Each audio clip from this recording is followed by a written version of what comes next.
Hello. Hello. কি রে, রাতে পিকনিকে আসছিস তো?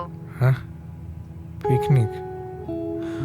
ও না, মানে আমার হবে না আসলে। দিব্য শোন, এভাবে নিজেকে আইসোলেটেড করে নিচ্ছিস কেন? গ্রুপের ক্রিসমাস পার্টিতেও এলি না, কারো ফোনও ধরছিস না। ছাড় না ভাই এসব। এই শোন, একটা কথা সত্যি করে বল তো, বল, কি বলবো বল। কাল রাতে আবার ড্রিঙ্ক করেছিলি না? কোনো উত্তর দেয় না দিব্য, চুপ করে থাকে। অস্মিতা বুঝে যায়। দিব্য, তুই একা নস।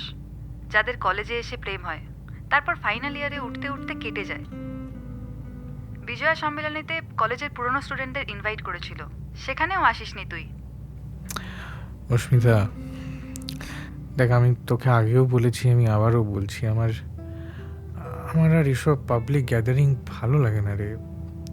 তোরা যা না, তুই অর্পণ, তোরা সবাই মিলে যা, তোরা এনজয় কর, আমায় ছেড়ে দে।